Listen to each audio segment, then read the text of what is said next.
Hola a todos, bienvenidos a este segundo episodio, la segunda aduana de Pasaporte Financiero. Soy Rogelio Muñoz, tu consultor financiero. Y este tema es de los que más controversia causan, es un tema tabú, finanzas en pareja. Y para eso quisimos invitar a un especialista que justamente ayuda muchísimo a las parejas a solucionar conflictos. Frida, bienvenida. Hola, mucho gusto, muchas gracias por tenerme aquí en este podcast. Sí, en efecto, soy Frida Gómez, soy terapeuta especializada en manejo de ansiedad y control de la ira y trabajo también problemas de pareja. Y hoy voy a estar aquí con ustedes para hablar sobre las finanzas y la pareja. Muchas veces, no hay eso de que se tenga una verdad absoluta en cuanto a los roles que uno toma, por ejemplo, que los dos trabajan o que uno toma el control financiero de las personas, pero independientemente el rol que se tenga, sí o sí, el tema financiero, el tema del dinero, implica muchísimo, tanto para el beneficio de las personas, tanto económicamente, y es lo que se ha estado viendo continuamente en el tema de las asesorías, me imagino que contigo también pasa muchísimo. El tema de la comunicación influye muchísimo, porque muchas veces yo les puedo sugerir cosas, pero yo creo que el punto clave es la comunicación. Entonces, en base a tu experiencia, Frida, ¿cuál es el porcentaje o la estadística de las problemáticas o el conflicto financiero en una pareja? Mira, sí es un porcentaje alto. La cuestión sobre todo aquí es que, como bien decías, la comunicación es un factor importante. Si tenemos en cuenta que la comunicación es el eje rector de la pareja y no hablamos de dinero, podemos tener en consideración que, de hecho, estadísticamente, una de las mayores causas de divorcio y separación, de hecho la número 3, son cuestiones económicas. La primera, por ejemplo, tendría que ver con cuestiones de falta de comunicación y en eso entraría pues la parte económica. La segunda son infidelidades, jaja, y la tercera tiene que ver con la parte económica. Por lo tanto, si nosotros regulamos la parte de administrarnos bien económicamente, eso nos va a ayudar muchísimo. ¿Qué pasa con el dinero y la comunicación? Que muchas parejas dejan de hablar sobre lo que generan, lo que les importa y, oigan, que este podcast es importantísimo porque así como que hay que hablar de nuestros valores en la pareja antes de casarnos y hacer este prenup, hay que hablar de cuál es nuestra visión en torno al dinero. Es bien importante no llegar, así como voy a cometer una indiscreción, no hay que llegar a la pareja sabiendo de, híjole, es que no sé si tenemos química sexual, hay que saber si tenemos química económica. Y esas cosas se deben de hablar, Rogelio. Justamente, y ese tema es importantísimo, pero muchas veces ni siquiera saben cuánto ingreso tienen. Muchas veces lo ocultan, y no sé, tú me podrás explicar el por qué lo ocultan, pero lo ocultan, no se sabe la información. De repente hay parejas que están muy endeudadas, o una parte de la pareja está muy endeudada, y la otra le sobra dinero, ahorra, y es la que hace gastos que muchas veces puede ser hasta innecesarios y no se ponen de acuerdo. La otra es, obviamente, pues yo me adapto a sus necesidades o sus objetivos y los trato de ayudar, pero hay cuestiones externas que no están controladas dentro de la pareja. Por ejemplo, ¿qué pasa si un familiar de tu pareja o familiar tuyo se enferma? Inclusive la muerte cuesta. ¿Cómo se puede abrir ese tema, Frida? Son temas delicados. ¿Cuál es la mejor forma de abrir esos temas con tu pareja?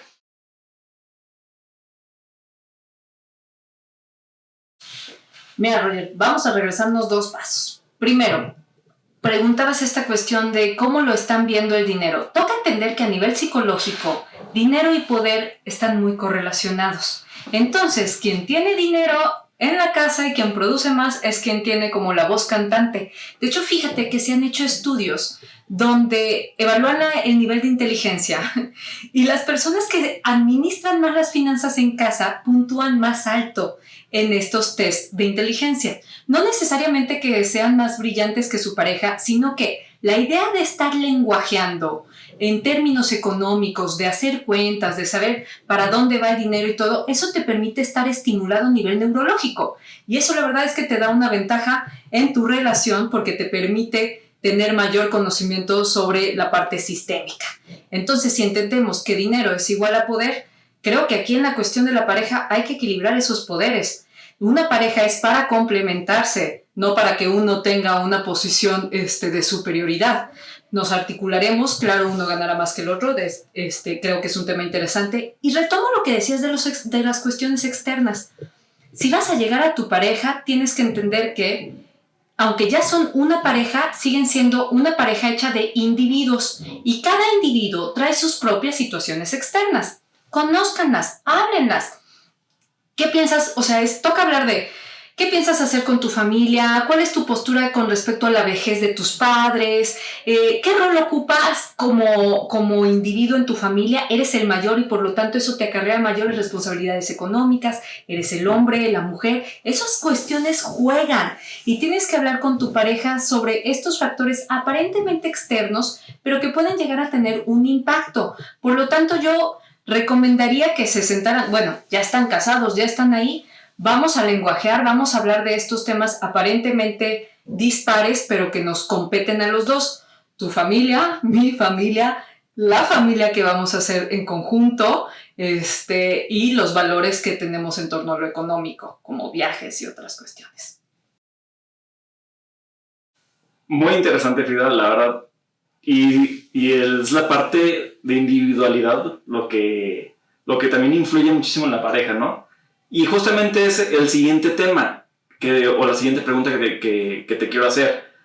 Hay muchas veces que la repartición de gastos no nos ponemos de acuerdo porque así empezamos. Por ejemplo, puede ser por conceptos, puede ser por porcentaje, puede ser por partes iguales, o inclusive de repente cambian los roles. ¿Cuántas veces los dos empiezan a trabajar y con la llegada de hijos o con la llegada de situaciones externas, o uno deja de percibir ingresos y la otra es el que se hace cargo financieramente de la pareja? O también hay cuestiones donde una parte empieza a ganar muchísimo más, pero no se reparten los gastos y no se hablan sobre esos temas o no lo vuelven a equilibrar. ¿Cómo se puede cuidar la individualidad? Y también hay otras situaciones que son cuestiones de costumbre, de que así seguimos, así lo estamos platicando. ¿Cómo se puede llegar a un acuerdo, digamos, para respetar la individualidad y sobre todo también los objetivos de la pareja? Uy, sin lugar a dudas, esta es una cuestión que requiere varias partes de mi respuesta. En un primer momento te quiero platicar que las parejas, como todo, tienen etapas, como la propia vida, ¿no? Infancia, adolescencia, adultez, y de pronto llegamos a la adultez y nos damos cuenta que no sabemos manejar el dinero. Las etapas en una pareja son luna de miel, cuando llegas y dices, venga, que te invito todo, y como recordemos que el dinero es un desplante de poder, mira, yo te pago, venga, te pongo para la cena, te invito a las vacaciones, no pongas nada, chula, o viceversa, ¿no? También las mujeres nos gusta como de, yo puedo con esto, ¿verdad? Pero luego pasa la etapa de luna de miel y viene la etapa donde te comienzas a confrontar con las situaciones cotidianas. De esa luna de miel tiene que venir un segundo proceso que es necesariamente el de la individualización. En la luna de miel tienes esta pareja que es muégano, que todo lo quieren hacer juntos, que les entusiasma muchísimo el futuro en pareja, que quieren, vamos a comprarnos la casa en tal lugar y vamos a tener el carro y sí, los dos no lo compartimos y tú, papá ni agua. El amor químicamente dura 3 años. Tienen ustedes 3 años para embelezarse. No quiere decir que el amor se acabe, sino que químicamente, cuando bajan los niveles de oxitocina, porque es natural que se desintoxique el cerebro después de cierta cantidad de tiempo, es donde te quedas en pareja porque tienes intereses en común, porque tienes proyectos en conjunto, pero la verdad es que ya no te une tanto como adrenalina y desgarrarse las ropas, etc. Te tienen que unir otras cosas. Esa es la etapa un tanto crítica en la que llegan muchas parejas a consulta o también a consulta contigo porque ya se las empiezan a ver negras. Y si antes le habías prometido la casa en no sé dónde, ahora ya es como, jaja, ¿qué crees que no se nos alcanza? Y es una etapa donde tiene que venir la individualización. No somos un conjunto, sino yo soy una persona, tú otra, y por lo tanto podemos tener intereses particulares. Esta individualización viene en varios lados. Tanto individualizarte como regresar a tus actividades, volver a tu hobby si tienes uno, ya sea andar en moto, ir al gimnasio, etcétera, o regresas a tener a tus amistades, vuelves a tus juevesitos con las amigas, etcétera. Y esa individualización es necesaria, pero como hay una individualización de gustos, también hay una individualización de gastos. Entonces, empieza a venir el problema donde a lo mejor alguna de las partes de la pareja ve innecesario que se compre otro casco o una parte de la moto, y la otra parte de la pareja puede que vea innecesario que vaya cada martes a hacerse una reatención en las uñas.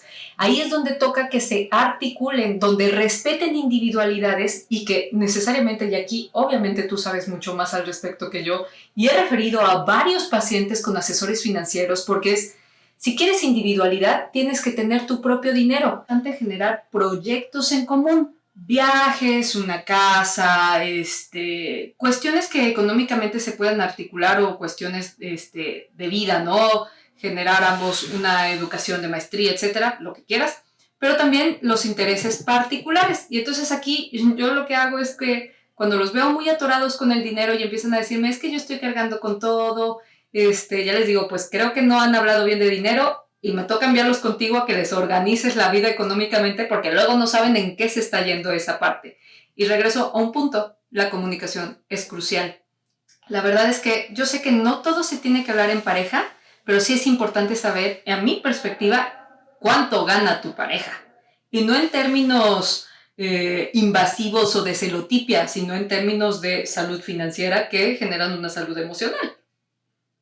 Muy interesante, Frida, la verdad. O sea, el tema de individualidad, las prioridades, y es el tercer tema, o sea, la tercera parte del podcast que quiero tocar, justamente cómo podemos ponernos de acuerdo en cuanto a las prioridades. Pero doy unos ejemplos.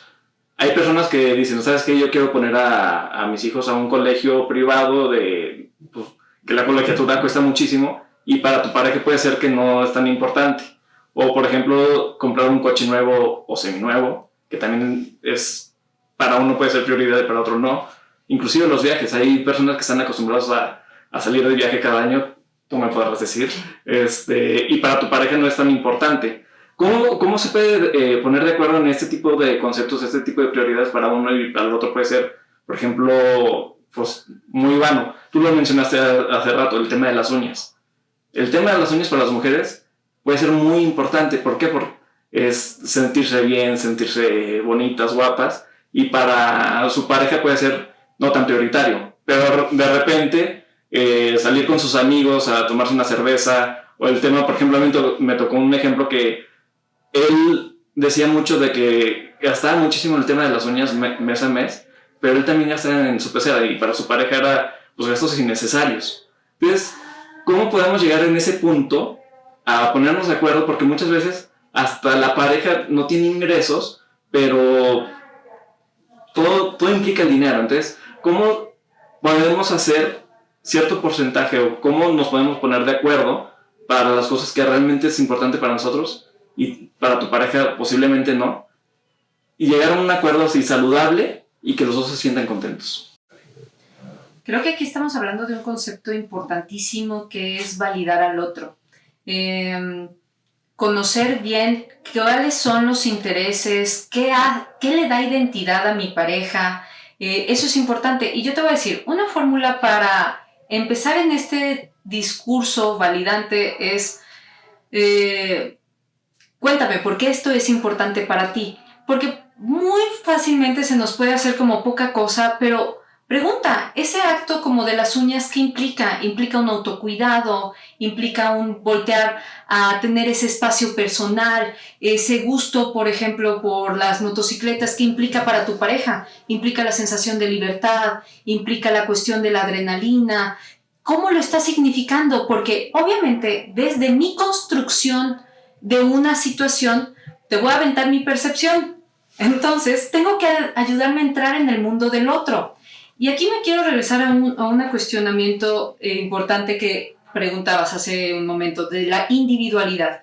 no pierdas de vista que aunque como pareja se han articulado y han hecho temas en común como los hijos o como las salidas con los amigos o ver la serie juntos, siguen siendo un par de individuos. Y aquí viene una acotación necesaria. Un caso que pasa muchas veces, la verdad es que te voy a confesar, mi mayor población en consulta son mujeres. Por un lado, porque traemos más sensibilizada la cuestión de la salud mental y nos da menos como temor ir a hablar con alguien de nuestras cuestiones psicológicas. Y un tema que les genera mucho temor es la individualización económica. Y muchas veces, aunque estamos hablando de parejas y de cómo mantenerse juntas, yo como terapeuta a veces también invito a una separación tranquila. Más vale separados y contentos que juntos pero atormentados. Entonces, muchas personas se limitan o deciden no divorciarse o separarse porque viene el tema del dinero. ¿Qué voy a hacer sin el dinero de él? Prefiero, o de ella, ¿no? A veces, claro, joder, que también pasa. Y es necesario que como individuo empieces a tener esta parte del poder económico, que sientas, porque de nuevo, el dinero te da sensación de atribución de control, te da la capacidad de decir, pues yo puedo moverme, yo puedo irme a tal lugar porque sé que puedo hacerlo. Y entonces ahí es importante como dentro de la individualidad reconocer tus habilidades y aptitudes y quitarte miedos. Algo que frena muchísimo es el temor. ¿Qué va a ser de mí si no resuelvo económicamente las cosas? Y ahí yo creo que me he dado cuenta que la mejor manera de quitarte un miedo es con información tangible. Por lo tanto, es donde regresas tú a escena, Rogelio, donde es necesario que tú les des la información y les ayudes a articular, porque cuando no tenemos el conocimiento de algo, es más grande que una situación de temor se vuelva enorme si no sabes desde dónde viene, ¿no? Oye, Frida, yo creo que también un tema puntual, que sería esta última pregunta, ¿cómo puedes tener seguridad? Por ejemplo, si solamente una persona es la que hace los ingresos de la casa y otro se queda al cuidado del hogar. ¿Cómo puede tener esa persona seguridad, tranquilidad, sobre todo también el tema financiero? Porque pues también el tema de, por ejemplo, jubilación, pues la jubilación corresponde a los dos. O también cómo esa persona que no recibe los ingresos, cómo se puede hacer responsable del patrimonio del hogar. Mira, yo creo que en primera instancia toca hacerse una pregunta específica que cuál es el legado que quiero dejar, ¿no? Y si de pronto en ese legado me doy cuenta que si mi pareja deja de estar, no sé qué va a hacer de mí, eso es una pregunta que genera angustia. He tenido, y ni modo, aquí sí es una cuestión de género porque todavía seguimos puestos en como cuestión de hombres que generan o que trabajan más, y la otra parte que de pronto, que es igualmente un gran trabajo, que se quedan en casa de pronto a tomar el trabajo de la educación o el trabajo de casa. Que es un trabajazo, pero joder, que en términos económicos no genera lo mismo, es más, no genera. Pero aquí pongamos las cosas sobre la mesa, que una de las partes de la pareja no esté generando dinero, no quiere decir que no se puede hablar de dinero. Sí, o sea, porque es muy fácil que llegue una de las partes y diga, yo ya trabajé, tú frégate, a ver cómo le haces. Y no, creo que aquí vamos articulando, vamos viendo como los roles, vamos hablando al respecto. De hecho, una tarea adecuada es, hablen como pareja de dinero, hombre, siéntense una vez a la semana, 30 minutos, donde libres de estrés y tranquilos, a ver, ¿cuánto es? ¿Cuánto estamos gastando? ¿Qué podemos hacer al respecto? Y donde se abren abiertamente estas cosas que quedan como reglas silenciosas, donde como yo genero dinero económicamente, yo puedo llegar a la casa y ya no hacer, o como yo genero, si un día no estamos, pues a ver cómo le haces. Y muchas veces son los patrones que estamos repitiendo desde casa de nuestros padres, claro, de los abuelos, aunque nosotros no queramos, los seguimos repitiendo, ¿no? Sí, inconscientemente caemos en esa parte y creo que es importante hablarlo y prever. La mejor terapia es la terapia preventiva. No esperemos al día de mañana que enfermemos o que lleguemos a la vejez para ver por nuestro futuro. Yo les pediría a aquellas personas que ahorita están haciendo otro tipo de trabajo, el trabajo en casa o un trabajo que a lo mejor no tiene la misma remuneración, que se sienten y hablen de cuál es el valor de mis otras actividades y que también requiere como sus espacios personales, sus espacios de tranquilidad. Yo creo que la clave es no minimizar, que entender, regreso al concepto de que dinero, como se conceptualiza con poder, llega a generar mucho conflicto en la relación de pareja. Entonces, háblenlo, denle ese espacio a la pareja que se está quedando en casa con los hijos, y más ahorita en tiempo de pandemia, que es importantísimo considerar eso como un trabajo, y quizás tomar la oportunidad de... ¿Sabes qué pasa mucho, por ejemplo, en tema económico? Hay muchas personas que les da miedo hacer lo que realmente quieren hacer porque no vaya a perder económicamente, o ay, qué vergüenza poner mi florería, o qué vergüenza vender esto en Facebook. A ver, ya aviéntate, es una manera de reconstruirte, y ni modo, aquí sí voy a sonar muy mujer, que si ya traes ese proyecto en mente, dale, inténtalo, total. Si no sale, ya le das por B o C, pero creo que es importante desafiarse para el día de mañana no llegar a decir estoy a expensas de alguien más, sino generar libertad, en el más amplio sentido de la palabra. Ok. Muchísimas gracias, Frida. Tus redes sociales, Frida, para que te puedan contactar, o cómo te pueden contactar para el tema de asesoría en pareja. Digo, que también aprovechen el tema de que ya se están haciendo, si no estás aquí en San Luis, que te pueden contactar de otros lados y que los puedes ayudar. Me pueden contactar en Facebook como Frida Gómez Navarro, y de igual manera mi número telefónico del consultorio es 4448 11 9475. Ahí quedo a su servicio para que logremos articular esos miedos y llevar en conjunto la asesoría financiera con la información tangible, e irnos quitando esas creencias irracionales que tenemos en torno a lo económico. Entonces los espero con mucho gusto y agradezco muchísimo este espacio. Y bueno, y si no sabes cómo entablar esa comunicación con tu pareja, te voy a regalar 15 preguntas que justamente puedes hablar ese tema con tu pareja. Muchas gracias. Hasta la siguiente.